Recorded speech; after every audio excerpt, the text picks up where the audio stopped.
everyone this morning after our awesome gala last night, all of the wonderful awards, that wonderful and stimulating presentation on owls, which is my favorite bird. I'm learning about more birds now that I've been here. And the wonderful conversations I know many of us had over drinks in these nice little nooks we have here at this lovely lodge. And then of course, for some of us, it's amazing we're here this morning after flailing ourselves around the dance floor last night.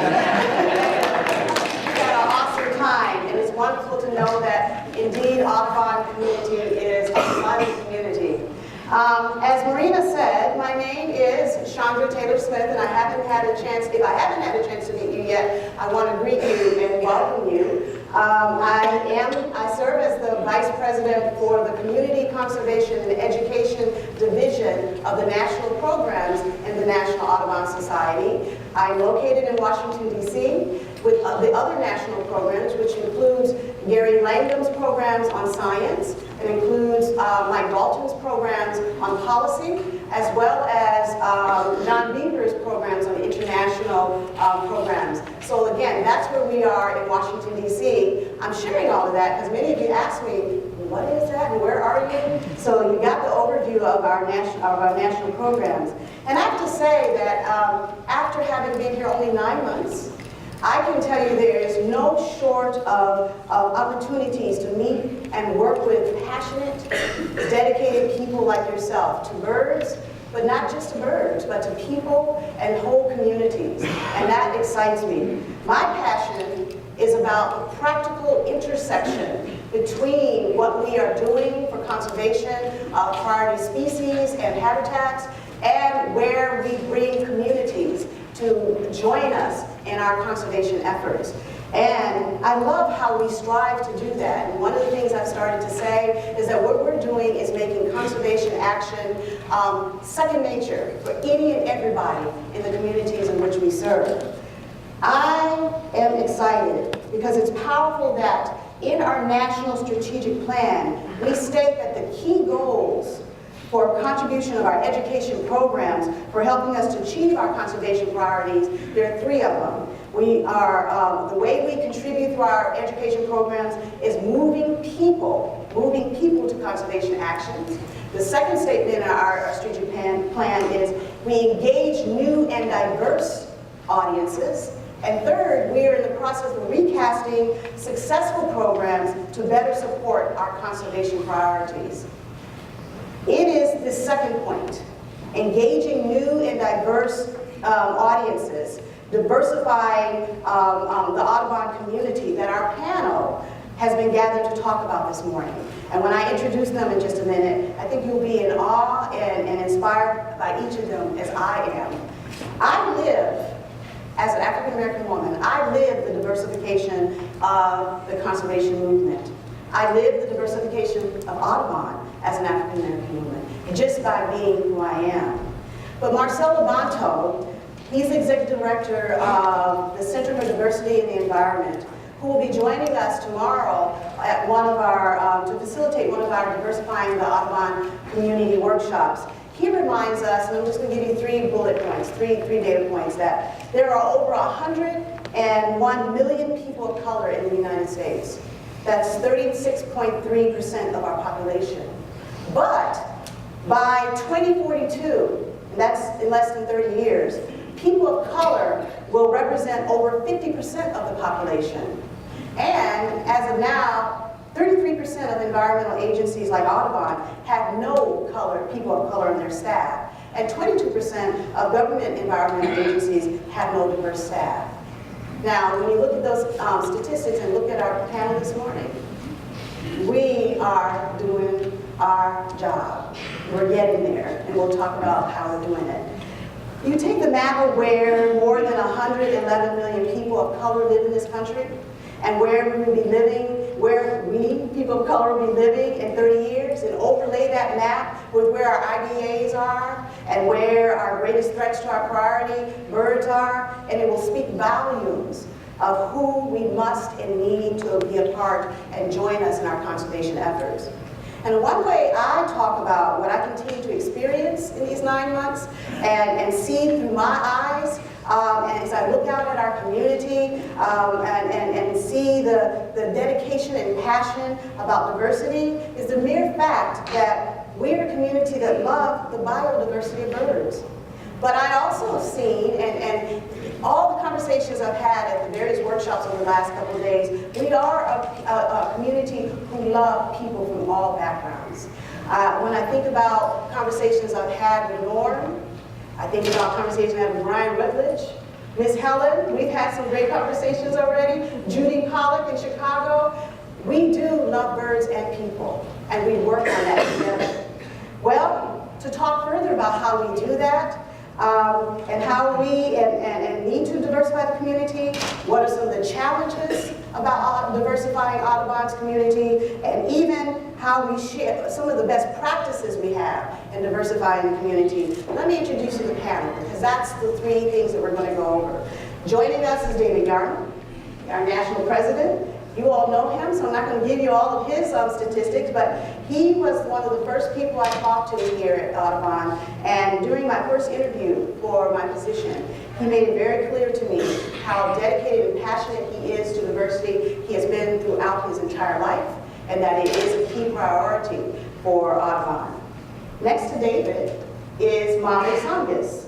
Molly is the founder of Tact Zoo, a program, which I'll tell you about a little bit, but Molly has a decade of experience helping mission-driven organizations and companies create impact. At Spitfire Strategies, where she works now, Molly crafts strategic communication plans, develops brand strategy, and provides social media consulting for compliance, such as the Bill and Melinda Gates Foundation, School Global Threats Fund, Energy Foundation, David and Lucille Packard Foundation, and Greenpeace. Her clients work on a wide range of environmental issues, including sustainable fisheries, wildlife conservation, climate change, and environmental health. As I said, Molly is the founder of Tact Zoo, a program supported by Toyota Together Green, which combines endangered species, advocacy, and tattoo art.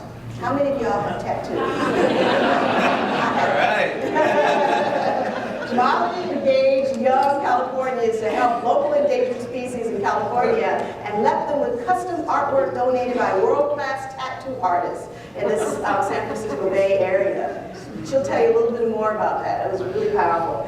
Previously, she studied climate politics at the Breakthroughs Institute, a progressive think tank, and directed a clean energy campaign in Pennsylvania for Smart Power. Molly is a trained inconvenient truth presenter and collaborated with the storytelling from Free Range Studios to develop a multimedia climate change presentation that reached over 1 million students. Molly graduated from Brown University with a BA in environmental science, and she spends her free time hiking, biking, and performing with her dance crew. Let's welcome Molly to the panel.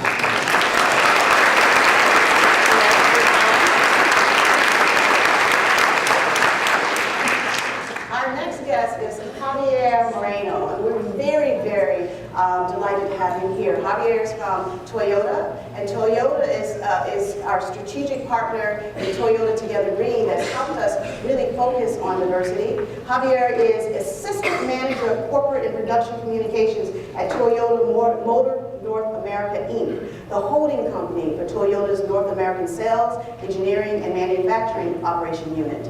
In his role, Javier serves as a national spokesperson for the company, develops and manages Toyota philanthropic and multicultural PR strategies for North America, and implements social media tactics on various platforms. Javier is also responsible for leading Toyota's regional product communications efforts in the Southeast. Prior to joining Toyota, Javier served as a national president of FFA, a national organization of more than 5,000 members preparing for leadership and careers in science, business, and technology of agriculture. As president, Javier was charged with guiding the national officer team and serving as a spokesperson for the organization. During his year of service, Javier traveled more than 100,000 miles, meeting top leaders in business, government, and education, and visiting more than 40 states. Javier was born in San Juan, Puerto Rico, and currently resides in New York City. He graduated from Pennsylvania State University with a degree in agricultural and extension education. He also earned a minor in international agriculture from Moscow's State Agricultural Engineering University in Russia. So let's give Javier a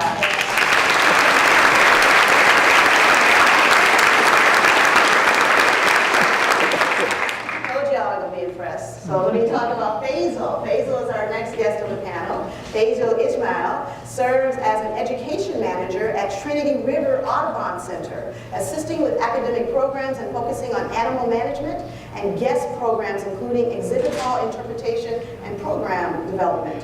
Faisal joined Audubon with over 10 years of wildlife management and conservation experience. He moved to the United States just over about 4 years ago from South Africa, where he worked with lion rehabilitation and marine mammal rescue research and training. Faisal studied at Swain University of Technology, majoring in human resource management. Upon moving to Dallas, he joined the Dallas Zoo as an interpreter and started a wildlife and equine photography website.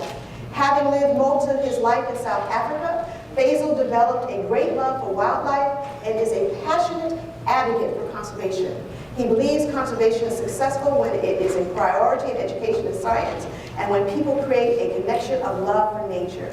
Faisal looks for any opportunity to go camping and fishing. I think we can facilitate that for you. Let's welcome Faisal to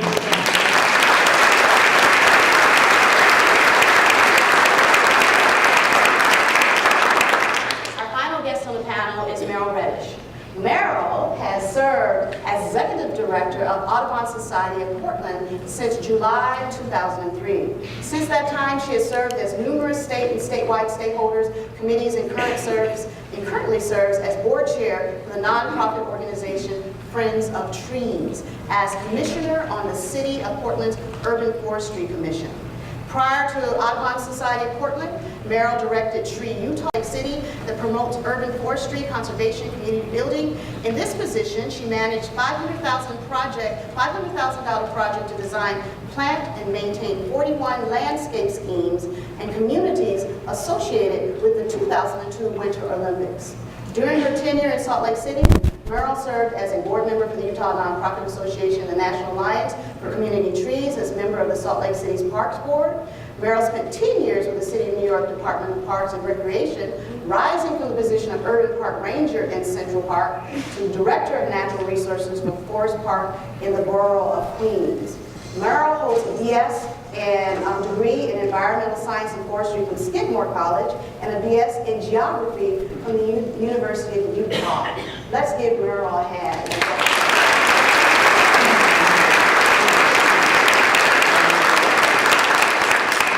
So as you can see, we've got a rich, diverse background here to address this issue about diversifying Audubon's community. Now, before the panel gets started, and I'm going to throw them some questions, what we're aiming to do is demonstrate and model for you interactive discussion about diversity among the panelists this morning. And we hope that it inspires you enough to go back and have similar kinds of discussions around these issues in your own community.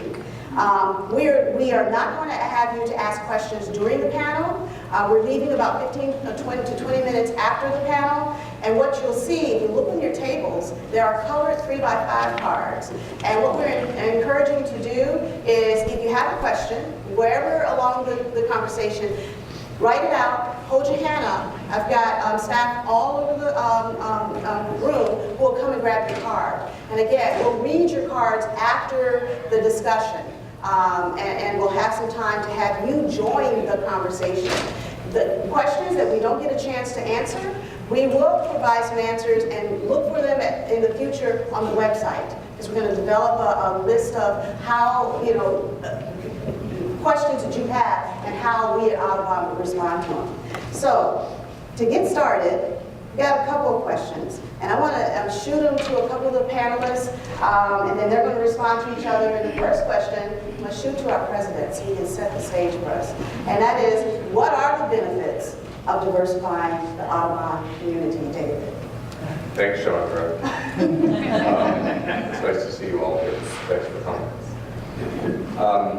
In 2005, I had recently moved to the environmental movement after a 27-year career in journalism, and I was at the University of Michigan, which is, in my view anyway, the intellectual center of the environmental justice movement in America.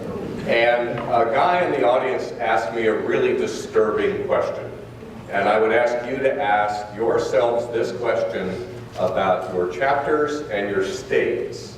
Reframe it for yourself. The question he asked me, so I had just come to the Environmental Defense Fund. We were celebrating our 50th year, based in New York, like many of the large environmental nonprofits. And this fellow asked me actually pretty angrily, if you all weren't based, and I had just come there, so the if you all weren't was kind of a shockwave for me. He said, if you all weren't based in the Northeast, and you all weren't white, and you all didn't have white boards, and you all didn't come from Ivy League schools, would you be doing the work that you're doing? Would you be communicating the way you're communicating? Would you be reaching out to the people that you're being reaching out to? And would you be spending your dollars the way that you're spending your dollars? Or would you have chosen to work on different things? And I was dumbfounded, because the inherent truth in that question was just stunning. I am sure that we have worked on many of the right things over the years. I am 100% certain of it. But I am also certain that he's right, that if we had looked different, if our boards had been different, if we had come from different value systems and different cultural backgrounds, we would have made different choices. So that was sort of my first giant brick in the forehead aha about the credibility and authenticity of the environmental movement. So for me, as the leader of a very large and important hemispheric conservation organization, diversity is, for me, in my heart and soul, it's a moral issue. But practically, it's one about authenticity and credibility. Do we look like the America that we talk to? Do we make sense to our hemispheric partners?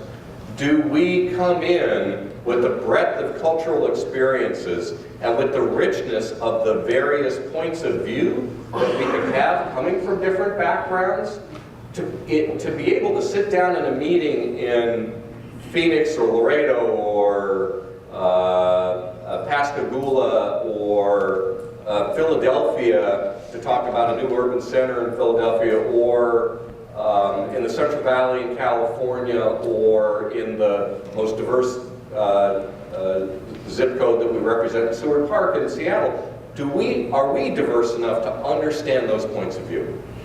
And while I appreciate the fact that we've made progress, the answer is no. We're not. And we can be, and we have to be, for a really simple reason. Because we're committed to the effectiveness of our work. And that's why diversity matters in a practical sense. I'll give you one example. When I ran the San Jose Mercury News, I think many of you know I'm a recovering journalist. And we had one of the most diverse staffs in America. 33% of the staff was people of color. The national average for newspapers is 11%. And there was this one moment, and the thing, what we discovered is we didn't know what we didn't know. And by having people from different backgrounds, we really produced a better newspaper. It was richer, it was smarter, it was more entertaining, and it was more relevant, and it was more authentic. And this one real tiny example, there was a story about how a genetically engineered type of rice was increasing world food supply by like tenfold or something. And I asked an artist to do a little informational graphic about, rice and how much of the world gets its food supply from rice. And a staff artist who happened to be Asian American took that artist aside, and another artist took her aside and said, look, make sure that you get the right genus of rice. There are two. And I said, how would you know that? And she said, dude, where did I grow up?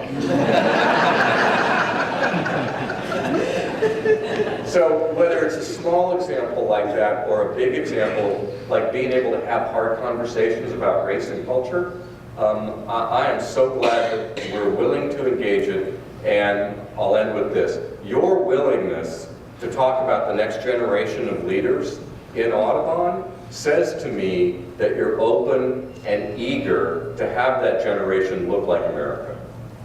So I'm really glad we're having this conversation. Great, thank you. Thank you. Let's go to Javier from Toyota. How would you respond to that same question? Benefits to Audubon. To me, it comes down to three things, and I think you're going to hear some themes here this morning. It comes to number one, growth. Number two, growth. Number three, growth. But there's a difference between those three levels of growth, and here it goes. Let's start with the first one, I think the most straightforward. Chandra, eloquently this morning, when she introduced the panel, she told us that by the year 2042, less than 30 years, literally more than 50% of the US population will be people of color. I don't think I have to go into details with that one. It's straightforward. The numbers say it. We're talking about millions of people that we now have an opportunity to reach out to. And so when we think about Audubon, and when we think about the impact that we're having in the community, just imagine if we're able to tap into those numbers. That's huge. Number two, growth. Now this one has to do with how we grow as an organization by expanding the knowledge, the life experiences, the school of perhaps thought that's available within the organization. And I think this speaks very directly to what David was speaking about, which is the only way to be able to relate to folks in Harlem or to folks in Washington Heights. I'm from New York City, so I gotta give you, I live in New York City, so I gotta give you examples that I can relate to. But at the same time, San Antonio is another great example. Atlanta. To be able to reach out to folks that live in those communities, we have to have people with us as part of the team of the family that understand those communities. And they're able to help us reach out to those communities in ways that are relevant to those communities. It doesn't matter if it's Latino, African American, Asian, gay and lesbian, whatever it is, we need people within our team, Team A, to be able to help us understand how to best reach those communities. And number three, growth, right? Now this one has to do with the stakeholders we interact with, the folks that we work with every day who help us achieve our goals as an organization. Think about how many more opportunities Audubon, as a community, as an organization, will have if we actually are open enough to be able to work with organizations that actually have members who are diverse. So for instance, next Thursday, I'm going to be traveling to New Orleans for the National Council of La Raza, NCLR. Think of it as the sister organization of the NAACP, but for the Latino community. There's going to be over 40,000 Latino people there, families, looking for information and for education and for entertainment. For Audubon to be able to tap into an organization like that and into an event like that, the possibilities are endless. And before I close, I gotta get her live, and she still is. I hear it every day when I call her to say hello.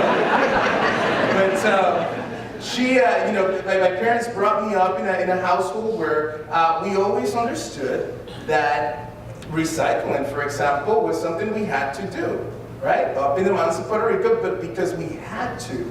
It was the only way we could save money. So literally, I can tell you that when I was growing up, I always heard Latinos, blacks didn't care about the environment because they don't have time to care about the environment. They have much more pressing issues.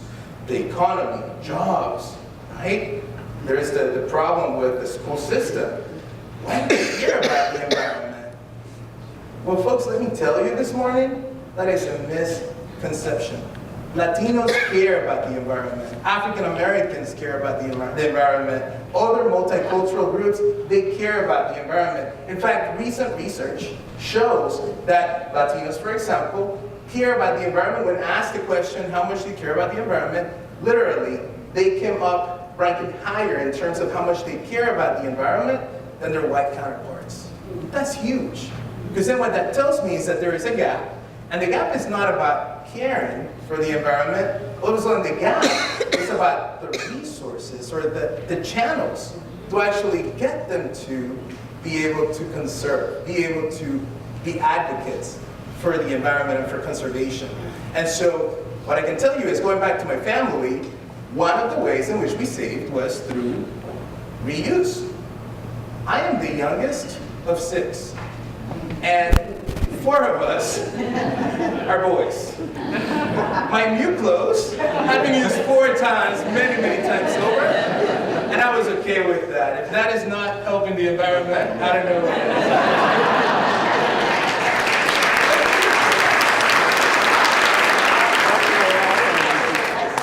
Before we move off of it, I wanted to give the rest of the panel an opportunity, Basil or Molly or Miriam, to respond to this same question, to anything that David or Javier just said. Basil? You know, when I think of diversity and Audubon, I think of strength. You know, when something is diverse, you know, if we look at Audubon as a wheel needs to have many spokes in it. You know, and the more diverse we are, the stronger we are. And you know, like Javier just said, the wider reach we have. You know, and conservation it's on the brink. It's on the brink right now.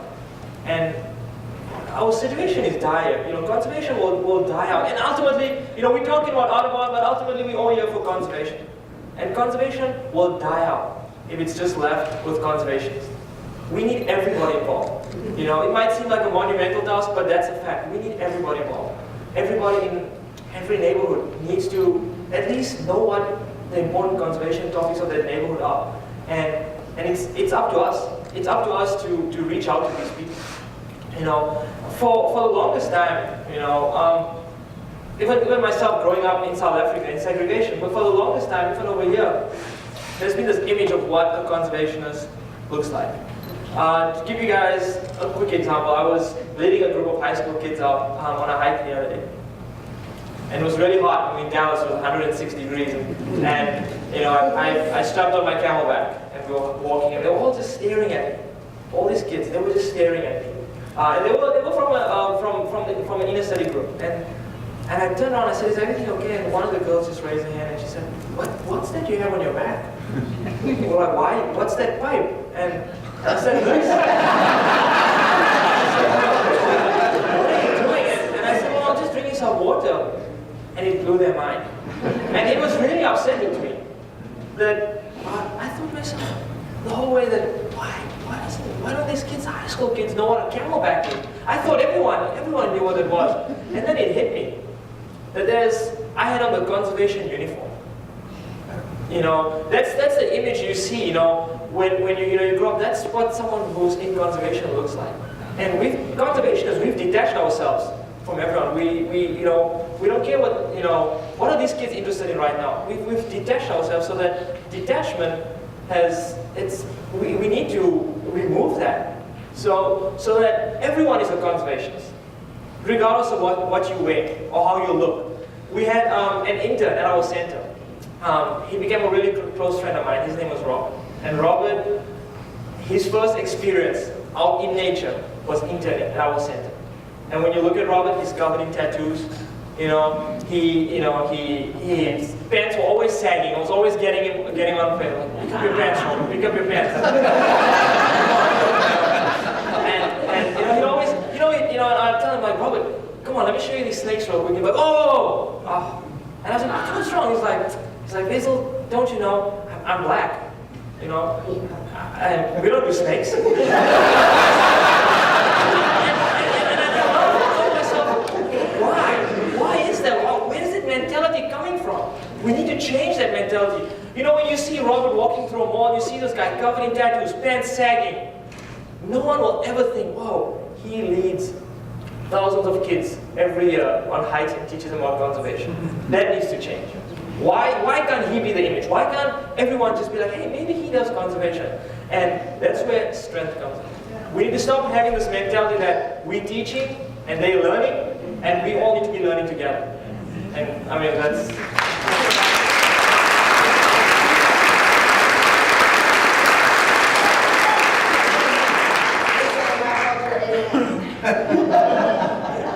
It's hard to follow Javier and Faisal, but I would also just emphasize, Javier, about being at the table with a broader stakeholder group, and it's something that is part of our challenge for Audubon. There are some new emerging, really strong, young leaders of color, and we have to share the table and actually go in there with an open mind and being transparent and recognizing that, you know, there are going to be resources that we may still be fighting over and fighting for, but we've got to listen to each other and we've got to build that trust. So I think that that's really the point. I see a sparkle in the eye. Well, this conversation is so rich, and what you were just talking about in terms of opportunities just sparked a. I had a conversation with a high school student, about 18 years old, who just got a tattoo of the Center for Biological Diversity's original logo. He's actually the son of one of the co-founders. And I interviewed him just to kind of find out, what does this tattoo mean to you, and how do you see young people's role in the conservation movement? And as he was talking, he said, you know, young people are really motivated, and we have a lot of good ideas, even though we're oftentimes too shy to share them. And he said, and oftentimes I'm mostly being asked to just join a movement, but not to start one. And that struck me because I have been passionate about conservation since I was about 14, but I started to drift from this movement because I just didn't see a place for myself in it until Together Green, where I threw this crazy idea out there into the universe, never expected to hear back. And they took a chance and gave me a chance to start something that I felt really passionate about. And now I'm totally committed. I'm a lifer. I'm ready. I'm really motivated. And even in what I ask participants in my program to do, I don't just say, sign this, donate, do what I want you to do. I say, you tell me what we're going to do. And they come up with the ideas. And they come up with the most creative stuff, like brewing beer for the spotted owl. We did a cuddle mob for sea lions in San Francisco. We're working on getting people to howl across the country for wolves. There's just all these, they're just popping with ideas, butterfly kite festivals, things that you might never ever think of, but they have so much richness to offer. And I think when we really invite those voices and that energy, we create a much stronger movement ecosystem. Beautiful, absolutely. Let me throw out another question. Most of you are talking about the ways that you're seeing how positively we've done this, but Merle, you all began to intimate too some of the real challenges, and all of you began to touch on that. Can you say a little bit more, because I know within even your chapter, you have dealt with some challenges about what it means to talk about diversity and be diverse. Sure. Can you share some? Sure. I think the greatest and certainly challenges are ongoing because it's a complex topic, and it's nuanced also. And for our organization that's over 100 years old, I mean, we have a culture, and it's really difficult, as folks know in the room, to change cultures, to insert and move a culture and change it to become more diverse, more inclusive. What I found was internal resistance to some of those changes that I, as a leader, wanted to make. And so I sort of had to back off and overtly. But while I was seemingly backing off, putting into place what I thought of as changes, I let some things just percolate under the, under the surface, and still just kind of did the work, but let others in the organization take up the baton and, take on the leadership. And I was happy for that to happen. I'm not the leader of our diversity team, staff are. I have resistance for the kinds of resources that the organization put into our East Portland office, which is one of the most diverse and underserved areas in the Portland metro region. But all of that, is changing. And look, I'm a New Yorker, so I think things have to move quickly. And I think, oh my gosh, 4 years, but 4 years is I guess that's okay, and I just have to, be on West Coast time and look at it as, but seriously, these kinds of things can't change on a dime. It takes people to begin to really incorporate it and be okay with change. Recognize that policies and practices, that's what I want to also share, is how do you really systematically put into an organization kinds of things that will get you to become a more diverse and inclusive, welcoming, equitable organization. And those are practices and policies, folks that are leaders or gatekeepers. How do we hire? Who do we hire? And how do we determine where our resources are going to be distributed and what kind of programs we're going to do? I mean, it's a lot of intentionality, and so those are the kinds of conversations we're just starting there. We, like David said, we have such a long way to go. Excellent. Other interim or external challenges? See, shaking your head. I'm ready to go. Challenge. The first one that comes to my mind is just getting over ourselves. It's not about me, it's about the birds. It's not about me, it's about the environment, right? What I mean by that is, it's not so much how comfortable I am at Audubon and how things are so perfect and pretty and the way they've always been. I really believe that there's got to be a place, a happy place, where the culture of Audubon and the history, the rich and beautiful history of Audubon can be honored and elevated, and at the same time, bring in some new stuff that's just great stuff, and that's going to really continue to take Audubon and all of us, and remember, the environment and the birds, to the next level. And I think that that's a challenge, finding that happy medium, that place where we are inclusive, and we are, again, bringing new people in, but at the same time honoring our traditions and honoring the history, the beautiful history that Audubon has. So I think that's one point that we have to keep in mind. The only other thing that I was going to throw out there in terms of getting over ourselves is we have to change the mindset in terms of, it's not that you're going to be replaced. Absolutely not. You are the cornerstone of Audubon. You are the cornerstone of the environmental movement.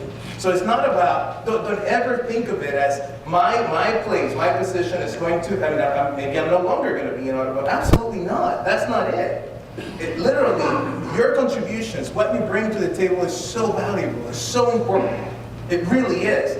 So think of it as adding to that, as expanded Audubon, as growing bigger than we are. And I think when we think about it that way, we realize that it's not so bad after all.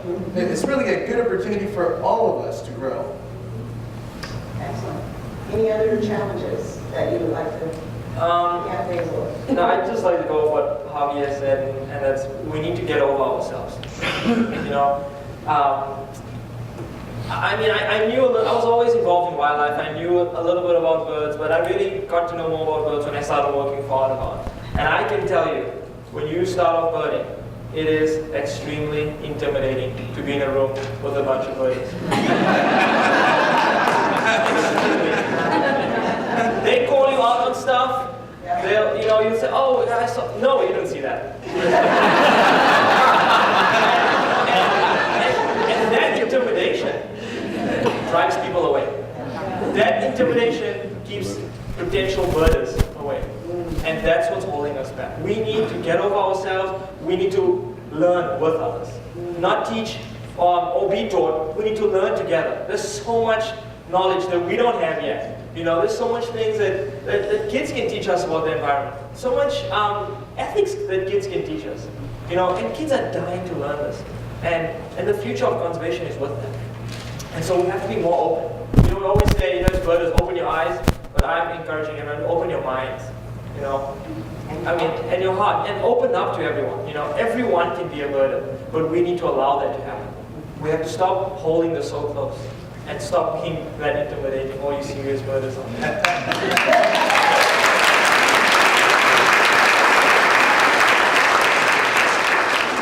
What do you want to add to that?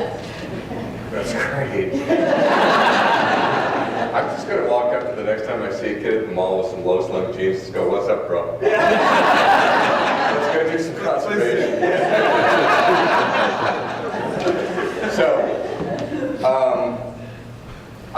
I think two things in terms of internal challenges. The first is that nothing happens without leadership. And it has to start, and I know this from studying diversity and being a part of diversity for a long time. Nothing happens without the CEO's full, complete, absolute engagement all the time.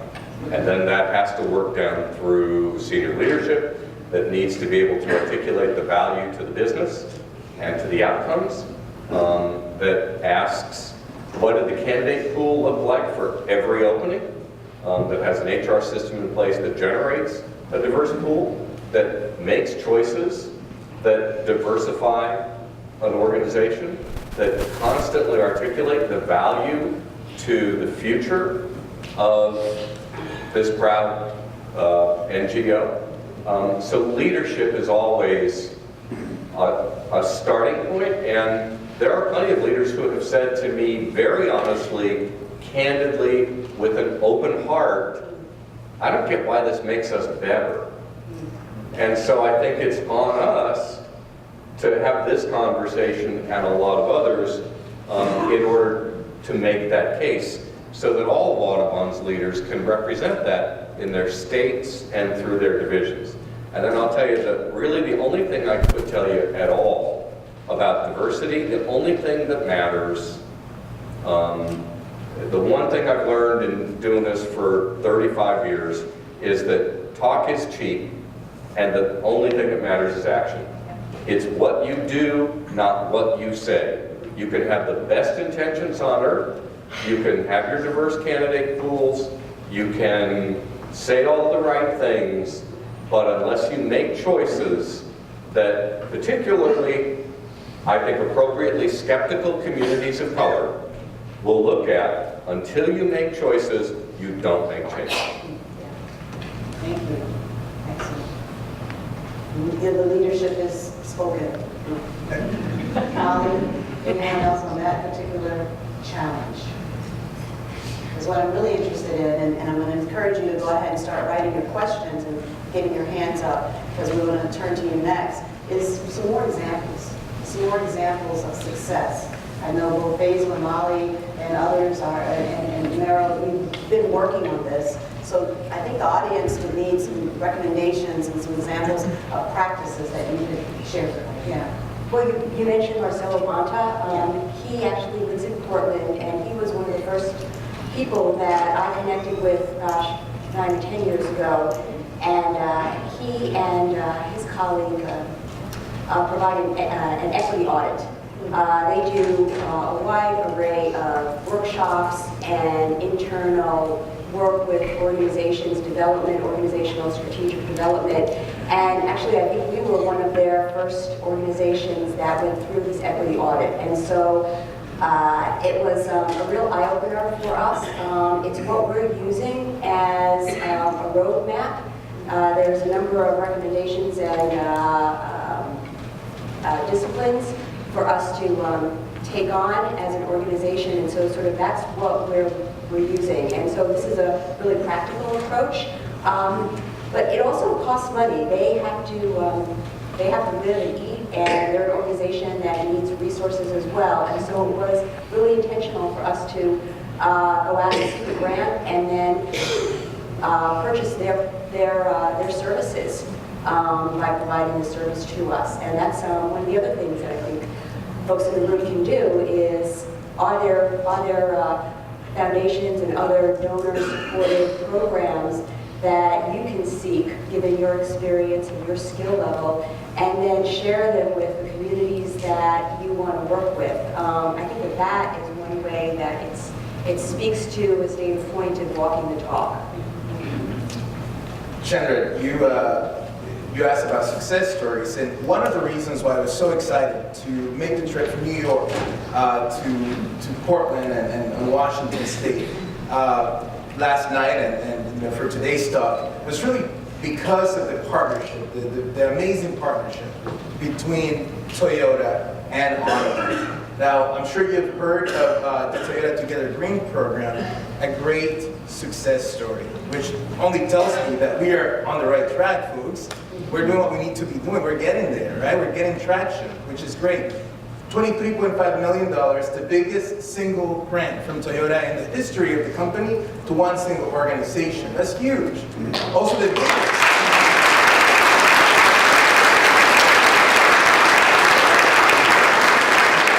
I always say that so that you understand the level of commitment and support that you have.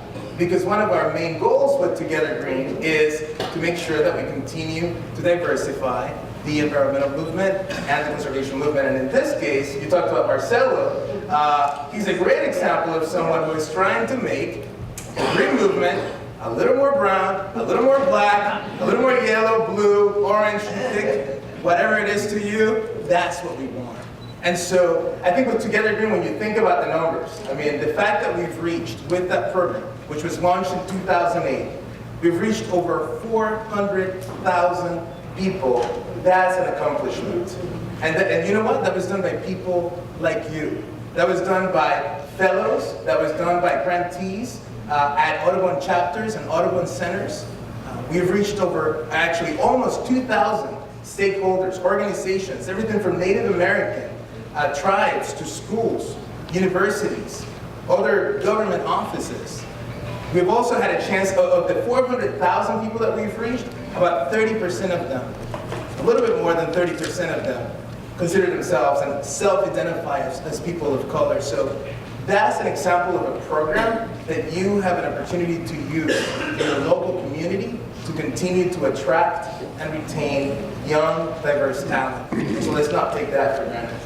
Excellent. Javier, say just a little bit more, too, about what's Toyota saying in itself. I mean, we're coming to this because Toyota itself, as a multinational corporation, is interested in doing this as well. So it'd be interesting to talk just a little bit about that.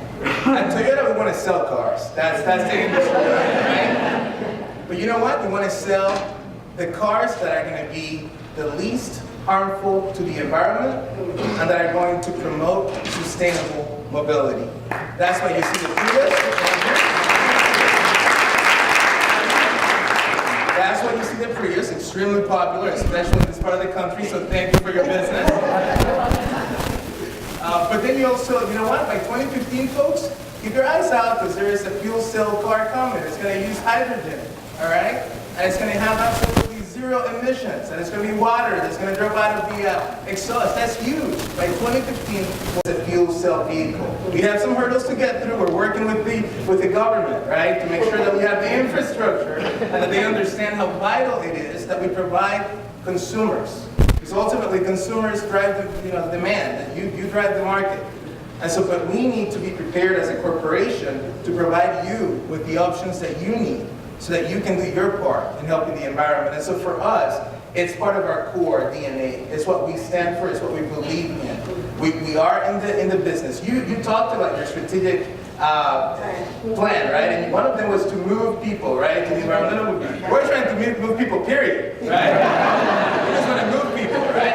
But again, we want to do it in a way that's sustainable. And in this case, how beautiful if we can move people in a great looking car that happens to be environmentally friendly and that's actually going to get those people, these people from point A to point B to actually make a difference at that point B when hopefully they're at Audubon Center making a difference and volunteering.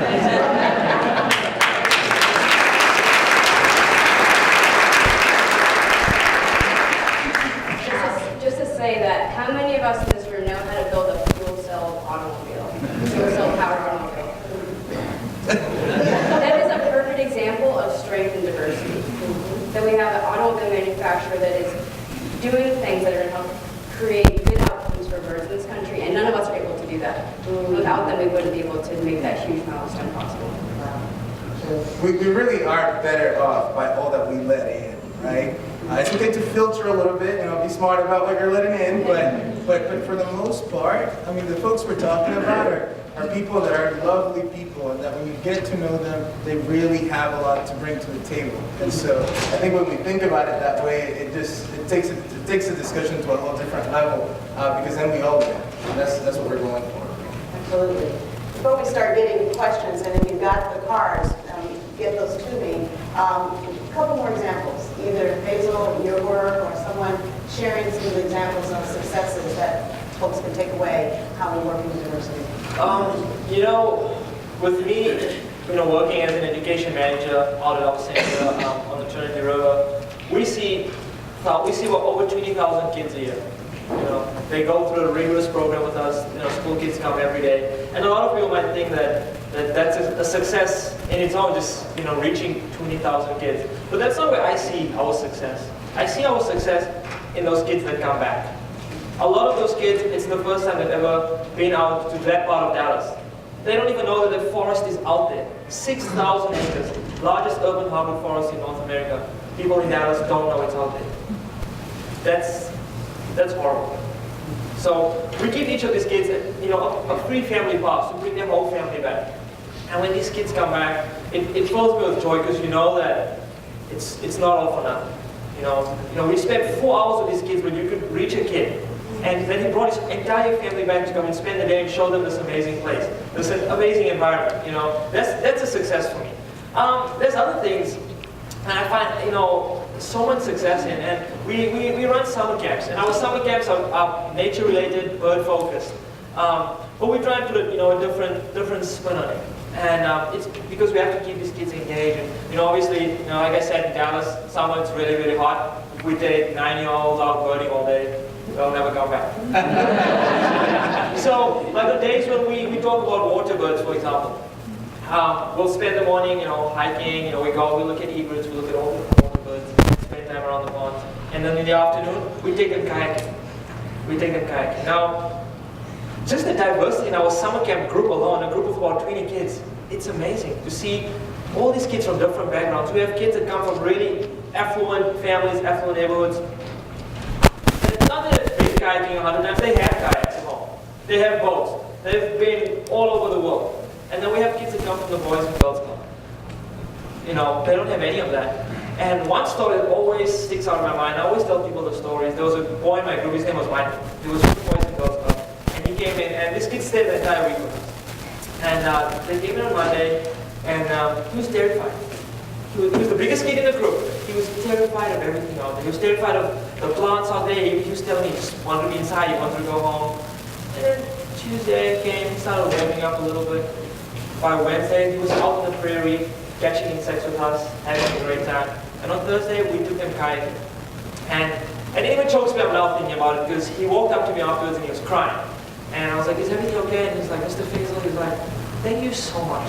He's like, I never ever thought I'd ever do something like this. I always saw this kayaking on TV. I never thought I'd do it. This has been the best day of my life. And it made me so sad. I mean, it should have made me happy because it's such a success, but it made me so sad that kayaking, something like going kayaking on a beautiful river that we have there, was an unattainable goal in his mind. And that needs to change. That we need to be, again, accessible, but it's these little successes that this kid will go back and that moment will last with him forever. And believe it or not, kayaking was his segue to the environment.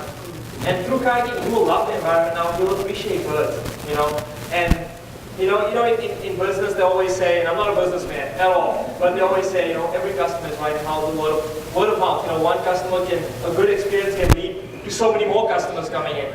That's how we need to think of things. Just one experience with one person, will multiply exponentially.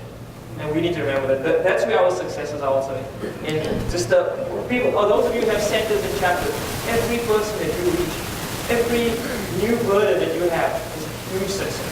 It's a huge success. Always better.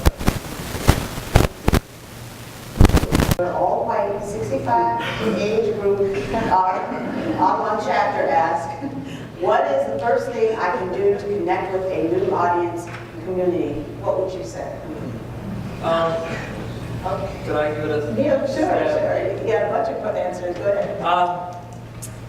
A quick story, about me. I grew up in segregation. I grew up in one of the most diverse countries in the world as far as population goes, as far as foreign or South Africa, amazing place. And I didn't grow up in the heart of the struggle or anything, but my youth was spent in segregation. A quick history lesson. The way apartheid worked was they created something called the Homelands Act, where you were just allowed to live with your race. I grew up, my entire youth, I lived just with my race. You know, that was it. And there were animals all around me. I mean, I grew up in the countryside. There were animals, there were so many birds around me. But I never had the resources to go, you know, study further about all these beautiful birds that I used to see all the time in my own neighborhood. Believe it or not, I grew up in a neighborhood of about 7,000 people, and I can safely say, not one bird. Not one bird, right? And that's a shame.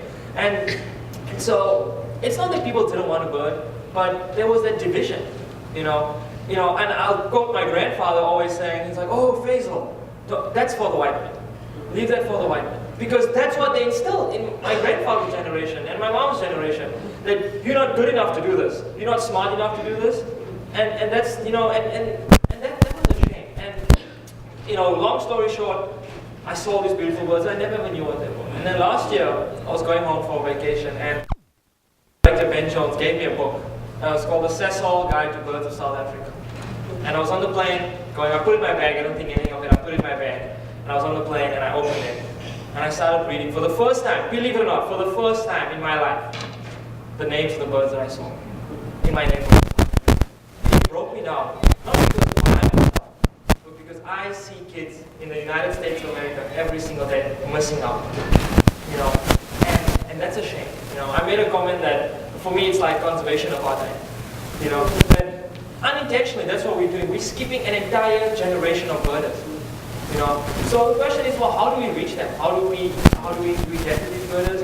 And like I said, open up. You know, if you have a chapter and create diverse programs that invite these people not to come and learn on your property or to come and learn about conservation, but first to come and enjoy your property. You come and see how amazing nature is, and this will open it up to them. We always talk about bird-friendly communities, right? That's what we preach. I promise you, to achieve that, we first have to be a community-friendly Audubon. That's what we need to be. You know, we can't go out and hope that these people are going to come to us. They are not. All these birds are waiting to be discovered. We have to discover them. We need to reach out to them. And I promise you, before you create someone who's going to conserve birds or conserve the environment, you have to create someone who loves the environment first. Show them why it's important, why they should love it, and then we'll have not just a nation or a whole youth of birders, but a youth who are in tune with conservation. And so when you think like, well, how can we, you know, reach out and get people involved? It's really easy. Just reach out. People are waiting. They're waiting to learn. They want to learn, and just create diverse programming, and we'll bring them in. So where to do that? Look, I would love to turn that question around to you and have you answer that, because some of you have had those successes. But a starting point would, Faisal's right. If they're not knocking on your door, waiting for them to knock on your door is not going to change. So knocking on their doors, going to community centers and churches to start with. Those would be the two places where I would go. Meet with lay leaders, meet with leaders of faith, tell them what it is that you have to offer, ask whether you think that they'd be interested in that, and then go to them and invite them to you. So start there. There are also, you know, we've talked about this in a number of sessions. You're looking to reach younger people. There's a bunch of chapters that have done Berwyn Birds events where at local, you know, pubs where, you know, young people come together because they want to meet each other. They might be single. Beer's a good attraction, and they learn something about birds. And really, you're not going to build that membership 100 people at a time. Chances are you're going to build it 2 and 5 and 7 at a time, and then they're going to attract each other. But you've got to start with outreach. You were going to say something. Yeah, 2 more minutes, and then. I was just going to say that, you know, you don't go to a lot of conferences and get a birding guide in your packet. And I think that it reflects kind of the incredible curiosity that you all have for exploring biodiversity. And I think that is the same curiosity and appreciation that you can bring to this movement building exercise. And just like as you became birders, you had to start by really getting to know those birds. It's the same thing, really getting to know the people that you want to engage. And it starts with those conversations like David mentioned. And it can be through events, it can be through interviews, you can do focus groups, you can do surveys to really get to know these people. people and what moves them. And I think I would recommend 3 questions as a starting point. And the first would be, what is important to you? Because there's reasons why we all came to this movement, but they might be different. A simple example is someone might want to protect birds and they're visual artists and they think they're beautiful.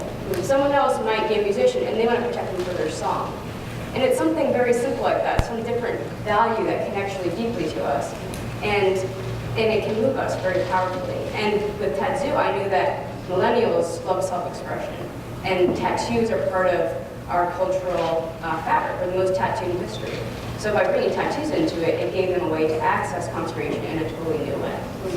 The second thing I would ask is, who do you trust? It's a psychological phenomenon we observe around the world is that people are very influenced by the people that they know and trust. You all might be more moved by Bill McKibben. I'd be more moved by his communication director, who's my age, if I was being asked to watch someone speak. And when I recruited for tattoo, I was one of the spokespeople, and not surprisingly, that 25% of the people that showed up were queer. And I even had tattoo artists tell me that they got involved, who were transgender, who got involved because they saw me, and they said that's a safe place where I can participate. So whoever you choose as your messenger might bring a whole network behind them. And the third question I would ask is, how do you want to contribute? And so many artists told me, thank you for giving me a chance to participate in conservation and what I do best. I can stay in my tattoo parlor and do my art, and that contributed, and I never had a way otherwise. And so when you actually ask them, what does this look like for you? You might get a response you never expect, and they contribute far more than they ever would otherwise. So those are my top 3 questions. The other thing that I would add is that it takes time, and you really have to dedicate the time and the commitment of time to make all of this happen. It can't be a quick kind of thing that you can just tap on at the end of the week. It has to be embedded in everything you do every day. Baby, last vision. Diversity, we've talked a lot about ethnic diversity. Our definition of diversity includes religion, it includes physical ability, it includes political strife. Have I forgotten anything? Age, socioeconomic status. It's an inclusive definition. It's a big tent. It's a great tent. Thank you all for honoring us by giving us your best today.